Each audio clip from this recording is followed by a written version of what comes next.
It is May 27th. Let's start out with introductions. I'm Lyle Morris, County Commissioner and Chair. Let's go this way. Maria Hinojos Pressy, Salem-Keizer School District Board Member. Sarah Duncan, Salem Area Mass Transit District Board Member. Ray Jackson, SKATS staff. Kim Sapinar, SKATS staff. Steve Dobernich, I'm staff for SKATS. Desiree Collins, SKATS staff. You in the corner. Julie Hansen, Salem Public Works staff. Kyle Dran, Keizer City Councilor. Mickey Varney, Salem City Councilor. Delasini, City of Amsoil Councilor. Mike Schaffler, Turner Mayor. Desiree, could you get people online for me, please? Tammy, do you want to introduce yourself? Tammy Kunz, Greater Northeast Keizer Neighborhood Association, and then Jacqueline Green is Greater Northeast Keizer Neighborhood Association. Thank you. Kathy? Kathy Clark, Mayor of Keizer. And Brandon? Brandon Williams, ODOT Region 2 Region Planner. And then is it Lonnie? Yep. Hello, Lonnie Radke, Marion County Engineer. And Anna.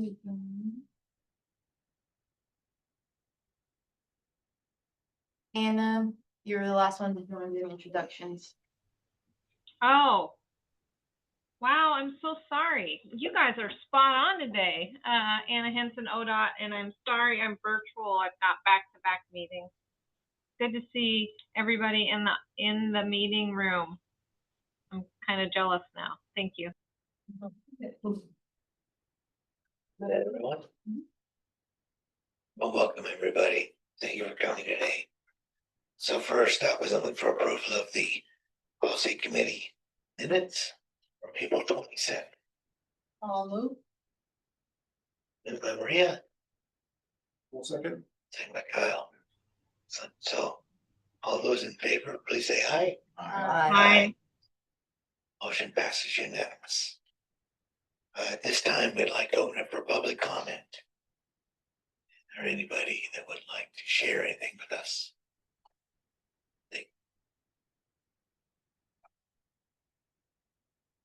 Hearing none, and we have sunshine waiting, then moving on. So, next up's review of public comments on the MTIP project application. So Kim. Right, in your packet today, I have a summary comments that were available. As you may recall, the 15 applications for the TIP projects have been received, and we put together a story map that included an overview kind of on the map where the project was located, and then more detail about the funding source, the amount of money, who the sponsoring agent was. You can scroll through that. We made that available by our usual means in terms of Facebook, and we have email lists that we send that through the city of Salem. And I spread that as an online link. And then there was a comment ability within that. So we kept that open for about 3 weeks from April 10th to May 2nd. And so in your packet today is just a quick summary. I did a quick summary at the top. There were 9 comments in total, and since 9 was a reasonable number, I included them in totality so that you can read them if you like. In summary, there was support given to the 25th Street multi-use path, the Salem Heights upgrade, the paratransit buses, and Orchard Heights pedestrian improvement. And there was disapproval for Salem Heights upgrade, the paratransit buses, Coordinate Hazel Green proposed roundabout, and general comments for more pedestrian projects if possible, and improvements on pavement on Martin Luther King Parkway. That's not a current project. That was just somebody who's their comment. So these are just really for your consideration. We always like to get an initial feedback when we've got at least the first wave of applications that come through. As you know, the policy committee will be in June and July taking a look at fine tuning the projects that will be funded out of this initial set of 15. So this is a little a stab at some feedback that's coming back is what people are thinking out there. For all comments that come, I always connect and through email, acknowledge their comments and give them information about when there will be other public comments coming up, because this isn't the end of it. Once we have a finalized list, we always make that available for the public to see. We'll have that on the website. And of course, as the plan itself is developed and we have a draft next spring, we sit with that against the public review and so I always include my information, phone number in case people have a follow-up for any information. So, and if they're amenable, I add them to the email list. So get them in the loop. So this is just really informational at this juncture. Anybody have any questions for Kim? Any of those comments? Only there's one, it reminded me of stories, two of the negative comments reminded me of a story I read a while back. And Cecil, Prince Fielder was a Major League Baseball player. And one of his colleagues, one of his teammates is being interviewed. And he said, well, and his teammate said, Prince Fielder, he's neither. A couple of these comments weren't very princely. As a matter of fact, it was just almost to the point where I would just ignore that person. Yeah. I'm sorry, I just had to comment on that. And I will say that our brought to our management team, we probably, I'm trying to remember now, was it 6 months ago? We had a public comment in which there was not just inflammatory language, but foul language in the comment, but we brought it forward because we didn't actually, and our management team is working on a policy in place to either exclude comments or to be able to say if the language is inconsistent and shouldn't be part of the public record, that they could be ignored. If I remember right, the word efficiency was used in all those comments. And sometimes the things we do in government aren't really efficient. Sometimes it's the right thing to do. Maybe not the most efficient thing to do, but sometimes it's the right thing. Those buses, I'm all in for replacement. So I did have a comment on it. I was trying to find, and the one guy's comment, 2.7 million for 10 buses. What does it cost for one of those buses today? All ready to go. Do you guys have any idea?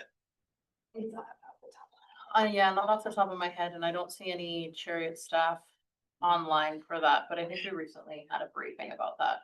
Although I guess I shouldn't have answered that question. No, you're good. What I'll say is that the cost of the buses has gone up. There's only 2 American manufacturers for these buses in the entirety of the country. And they're a bit backed up at the moment. We're not the only people that are looking to expand our fleet. So we can get those numbers for you guys so that you can see what the cost of the different vehicles is for sure. But it will take years to get these buses, even once it is approved, which is why we come in earlier, because there is quite a bit of a line to necessarily get buses. And the paratransit buses are made in a specific way. Yeah. So thank you very much for that. I think there might have just been there seems to be a bit of a misunderstanding for the difference between paratransit and transit vehicles in this comment. And so, yeah. Well, as I said, I always email and give my phone number, have people, if they'd like more information or need a follow-up. I don't usually have anyone take me up on it, but Appreciate it. But I'm more than happy to contact trade staff and get the cost over of the different buses for what they currently are. But like I said, that number has been jumping over the last couple of years. I think they might have included an estimation form with their application. So I'm gonna go, while others agenda items, I'll go grab my computer and look that up. So It's on Is that Stripe, H? yeah. It's on H. Thank you very much. It'll take a few minutes. a couple items. Yeah, I struggle with numbers that change. I can't hold the current one in my brain very well. Yeah, we get that information, so as people ask us questions, it really helps. Thank you. Yeah, but thank you. Anybody else? Any questions? Moving forward. Okay, next up, item E, the 2025 USDOT certification for SKATS. So Kim and Ray, it's back to you.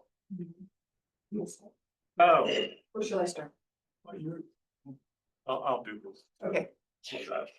In your packet, we provided you with the executive summary for the latest certification review performed on SKATS by USDOT, specifically Federal Highway and Federal Transit Administration.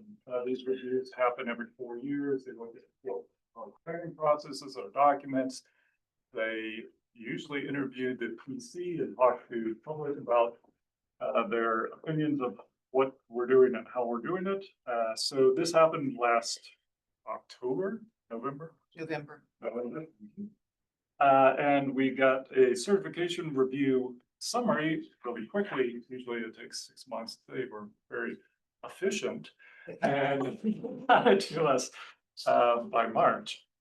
You have the review, you have the executive summary. There was one corrective action, which Kim will address in the next item. So we'll just table that for now. It's for the Title VI plan, and it's very minor. It's mainly, well, Kim can talk about it. There are 12 recommendations, which are listed in the summary, and 3 commendations. The recommendations are for some of the planning documents, and we update them, we will take them into consideration and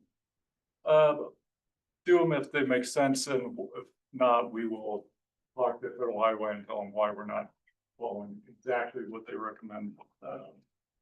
So it's really, as Mike pointed out last month, this is one of the better reviews we've received since we only had one corrective action. Usually they like to give us a couple or 4 to keep us busy for 4 years, but we only have 1 to do.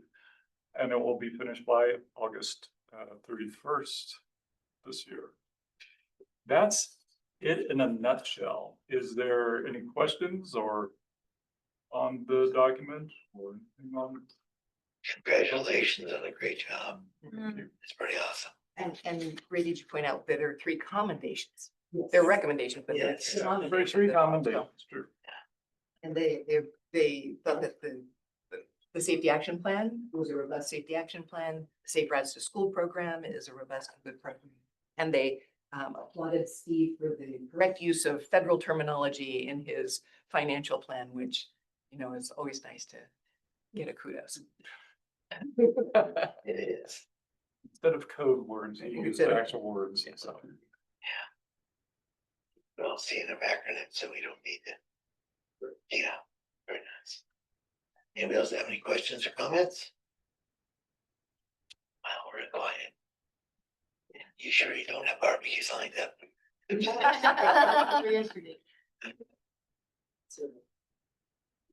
So Title VI plan, public participation plan, and consultation plan updates. All right, so actually, Steve, if you can share that, yeah, that's great in just a minute. So on the heels of our certification review, the one corrective action that we received is to make an update to our Title VI plan. So just a little bit of background, we are required because we receive federal money to have a Title VI plan in place. We were actually last audited in 2023, in the fall of 2023, by ODOT's Department of ODOT Civil Rights Department. They reviewed our Title VI plan, and we passed. There was one suggestion, and we were at a time to do an update anyway. So we took one suggestion, we updated it in fall of 2023, and so our review for the quadrennial review, it was a bit of a surprise, but apparently Oregon in general missed an update. All of Oregon in general missed an update through just clarification of how, if you receive a Title VI complaint, how it should be handled. And so our plan is the corrective action is to make sure that we're doing it correctly. Essentially, we defaulted to saying, if we get a complaint, we'll investigate it. And so we really shouldn't.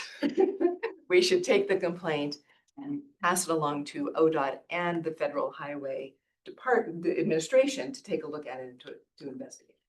Can you explain Title VI? So Title VI is a chapter of the Civil Rights Act that was passed in 1964. It's non-discrimination. So it's the law that prevents discrimination. And because we receive federal funding, we need to guarantee that we will not discriminate on the basis of age or sex or race. Predominantly, that's what the initial law was passed. And then following the body of law that has passed since then in terms of legal cases, it's generally, and other acts, for example, you're gonna discriminate based on age or disability either. So it's the umbrella of non-discrimination policy. So we guarantee we will not discriminate.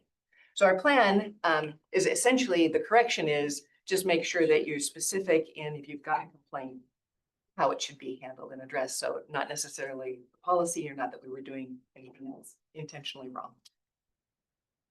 So that we've been given a fairly short window to correct our corrective action. Sometimes we're given them 18 months or something, but the plan is to have it updated by by the end of August this year. So what I have up here on the screen is just the schedule of kind of what we'll be looking at in the next 6 months. So in the first column, I have Title VI. And my plan is to bring, specifically because of this corrective action, I will bring to the policy committee a draft of the update of the plan. It will essentially be the most correct format of what we do with the complaint and the most up-to-date assurances that are given to us from federal government that we have to include and have signed. So bring a draft plan to you in July for review. And then there's no required public comment period for it. I just would like an initial feedback, make sure everything looks okay, and I will bring it back to you in August for adoption. It will go to both the TAC will review it, but come to the PC in August for adoption. And then that will put us into compliance. What we do in terms of doing the corrective action is that we'll take that, we work with ODOT, we work with the state in terms of addressing it and saying, we send it to ODOT and say, we think we've done this right. And ODOT will evaluate it and tell us whether they think we've done it correctly. And if they agree, then it will go on to Federal Highway with a letter from them saying that they think that we're now in compliance. So that's the follow-up process, just dealing with corrective action. Our report, certification report, had several suggestions, recommendations for updating our consultation document. That's something that we do before each long-range plan kicks off. So it's in our timeline to do for the next 6 months of this year anyway. And in addition, our public participation plan is due for an update the fall of this year.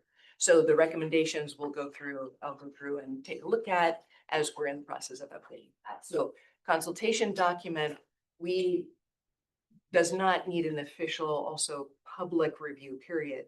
But what we work with, and this is a document mostly that Ray does, but we're dovetailing them since they go hand in hand with public participation.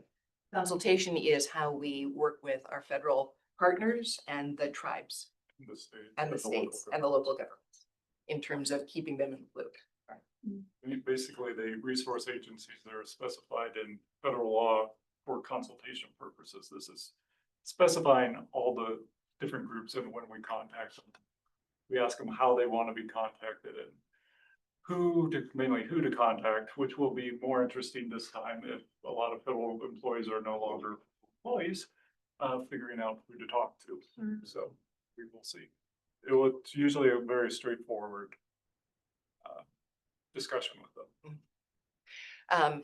And so we'll do that kind of in parallel with updating the public participation plan. Public participation plan, which I'll bring forward to you when we have a draft and a little bit more feedback. It's kind of like it's the menu of what we do when we do public outreach. Every time we have a new plan or something we're working on. So, but it's we could do this, we could do that. We have public meetings. We send notices. We post it on our website. It's sort of the structure, the ladder for the pieces that we'll do. Less specific about each individual we will contact, just the steps that we put in place. Because we're always trying to increase the reach, or if there's a neighborhood association meeting to go to, great, we'll take advantage of that. So it's a list of kind of all of the possibilities. That plan does need specifically a 45-day public comment period. So my plan is to bring a draft in August for your review. And at that point, we'll release it for public comment and then bring you back comments that came back and maybe suggested changes in October, but to be adopted by November. That will be on, it's a 4-year cycle. We update it every 4 years. That'll be a 4-year cycle. So Title VI been there for years. How many Title VI complaints have we got? 0. Thank you. Yes. And then maybe you don't know the answers, but do you see any conflict with ODOT and the Federal Highway Commission and what they think is the right way to do things? It's not, it has not been a conflict about how to deal with the, if you get a complaint. It was, I think just, we were following sort of what ODOT had suggested to do, and Federal Highway came through and said, oh, we're just making sure everybody's on the same page. And in this review, we found out it was like, oops, we just kind of missed it. I mean, it was nobody's fault. It kind of just didn't trickle through the right pathways as an update saying, let's make sure you do this correctly. They had a couple of suggestions about just making sure your website is clear. It's very hard for people, if you were discriminated against and you decided that you wanted to do something about it and you came to a website, you wouldn't necessarily search for Title VI because that's the umbrella, that's the law. So instead, just to make sure that do you feel you've been discriminated against, so that there are keywords for somebody to take a look. But no, but as you said, we've never had a Title VI complaint. I just call Kevin and have him get on. I'll discriminate you. Begin the floor. I was just gonna say that I think this is in line with some of the other work we've been doing to try to reduce like acronyms and things for clarity for the public. And so I think this is a great call out, just simply because it's similar to the work we've already been doing. And when you say that we haven't had any complaints, well, this could be why. If it's difficult to find, then that may discourage any feedback. So I think this is I think this is, like you said, it's very doable. But I think it's just kind of gratuitous that it's in line with work we've already been working on. So great.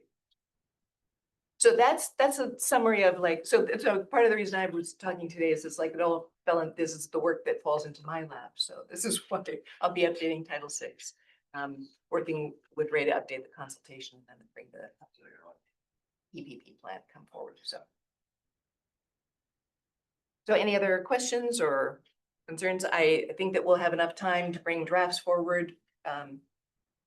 See there again, I should say, let me just say that from our quadrennial review, the recommendations were something that on both, well, just one recommendation on the consultation plan, but for the public participation plan, they were a couple of just very specific notations to make sure we're in compliance. And when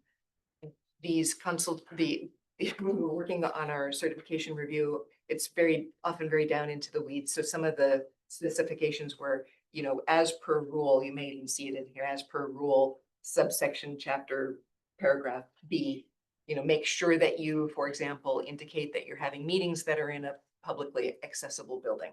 So their recommendations are specific to make sure that we've crossed all of our T's and dotted our I's, not necessarily that our policy is incorrect or that we're not doing it in the right format. It's just making sure that we're thorough. Anybody else have any questions? Okay, let's move on. Item G, update on the MTIP project selection. Steve. Okay, I'll give a quick update on this and then at the end, I'll go back to what we were discussing earlier during the public comments about the paratransit vehicle cost, because I was able to pull up the cost estimate sheet for that. But a general update on the project selection process. So in May, during the TAC meeting, we previewed a spreadsheet that we're using to help us sort of test different scenarios of which projects could be funded. There's 15 total projects that were submitted as part of the request for funding. And then we've also have our regional programs like transportation options, the regional traffic control center, safe routes to school, and the MPO planning. So it's that process of balancing the $60 million in project requests plus the regional programs and putting that into what we have available for the TIP.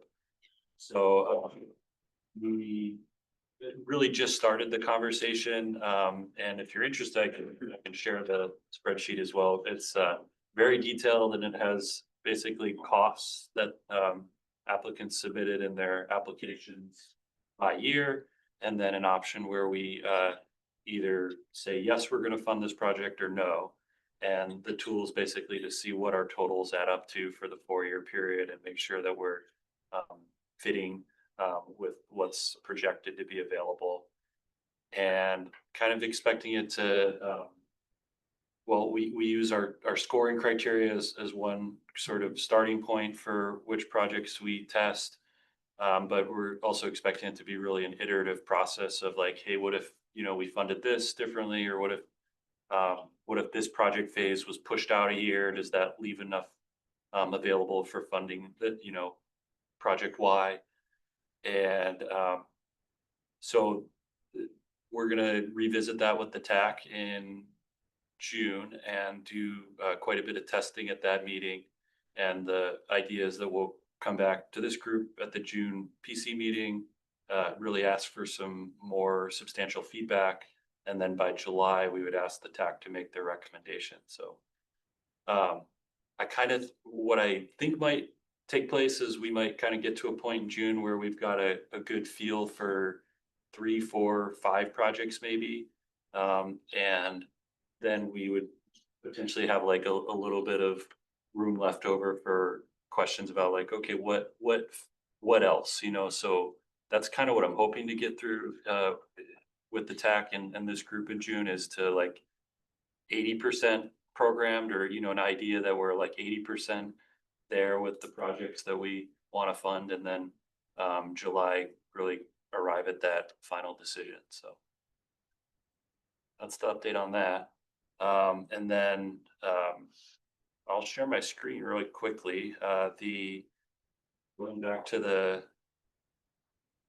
questions about the paratransit vehicle replacement. So I also was looking at this is the sort of more detailed cost estimate that Chariot submitted. And I also looked back at the application and, noting that they, I think, have 34 total paratransit vehicles, and the 27 out of those 34 are currently beyond their useful lifespan. So this project is to replace 10 of those vehicles. And so they've got their vehicle make and model that they've identified.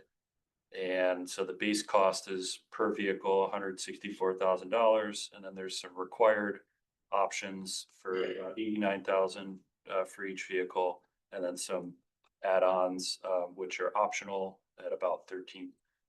So in total, across all 10 vehicles, that's where they came up with that $2.6 million in the request. So that's just a little bit more info there. And yeah, I think that's all I have on this agenda item, unless there's any questions. Or yeah, go ahead. Just to give a little bit of an idea for you guys of why there would be like added costs that can do with like the programming that we put into the bus that allows, people's swipers to be read. We have air purification systems in the vehicles that help keep the air flowing, and so it always smells nice in there and it's healthy. All of those types of things might be some of the add-ons that you see, that is basically the software that we put into the buses so that they function for us. So they are relatively essential. Probably security cameras as well. Security, there are so many little things that get put in. I'm sure that you could get a more exhaustive list from Chariots, but I just kind of wanted to give it a peekaboo. So it's not like just superfluous items. They're things that actually make the buses work for our system. Cannot put a beer cooler in it. Correct, exactly. That type of stuff. They are important things that we have for standard of, comfort across our fleet, and also just to make them usable. So yeah. Yeah, more like the technology that lets you like check your phone to see how far away the bus is, that kind of stuff. Very important. Yeah. Same.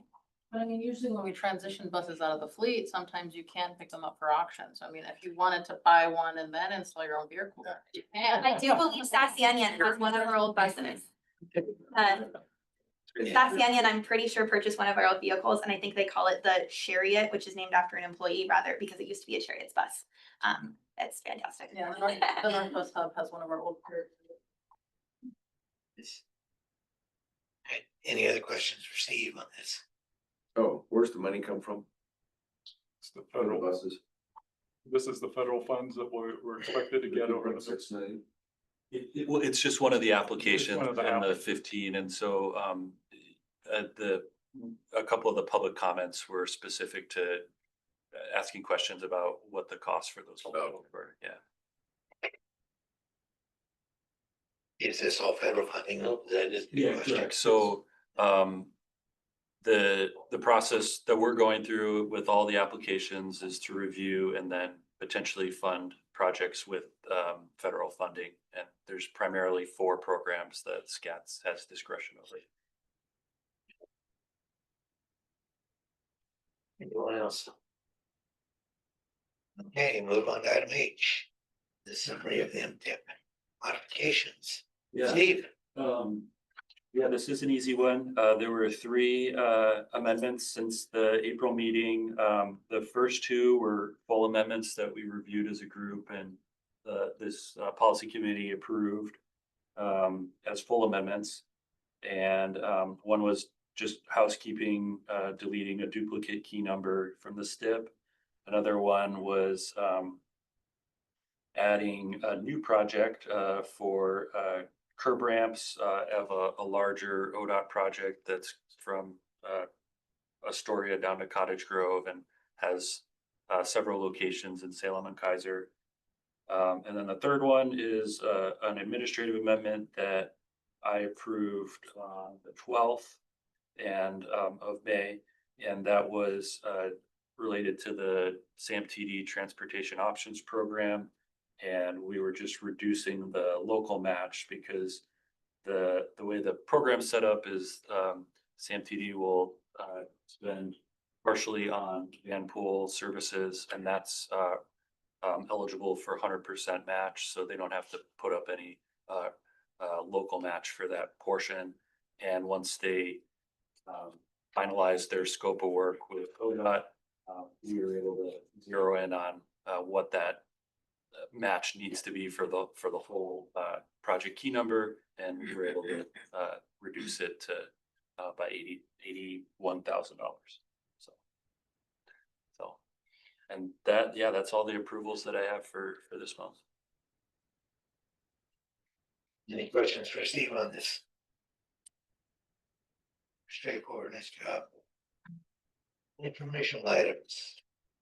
SKATS staff. So as you can see, the next TAC meeting, which will be a lot of discussion about the MTIP project selection and funding options, will happen on June 10th. Our next meeting for the PC is June 24th. Hopefully everyone will be here, instead of going on nice summer vacations. OTC's meeting has been canceled in June, and it will be in July, hopefully after legislature has come up with a funding bill. OMPOC is August 1st. If there were any, was there one last month, OMPOC? It seems to me there should have been a OMPOC meeting recently. Seems like there was. Yeah, there was a May OMPOC meeting. Okay, did anybody go? This is usually a Mike thing, and I have no clue if anyone went, didn't go. So hearing nobody. Our vice president went to it. Oh, yes, he went to it. Okay, well, maybe we'll get a report next month when both Sadie and Mike are back and. It's taken. And Steve has provided, a schedule for the TIP development on the status, and that's about it. All right. I did attend the OTC meeting here in Salem a couple weeks ago. Very interesting. A couple of comments that the board made to us was they're very impressed with the region, SKATS and MI. We have gotten a large amount of money to our region because of the way we work together. Our projects, they don't get any fights or lawsuits trying to block them. They get supportive letters.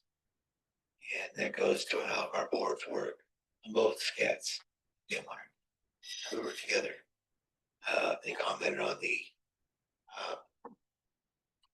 just from like the I-5 or O'Donnell interchange, how we all supported and testified in unison to get that funding through.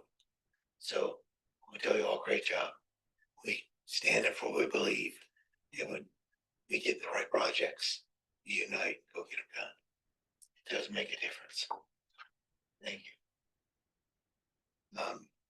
And last but not least, we have a celebrity in the house. Karen, you want to say any famous words? No, I'm glad it's not me here. I'm only here to join him for lunch afterwards. Wanted to see what was going on. Is there anything else for the committees? I tell you what, I hope you all have a great day in the sunshine as much as you can. This meeting's adjourned. I think on record time. Thank you. Yeah.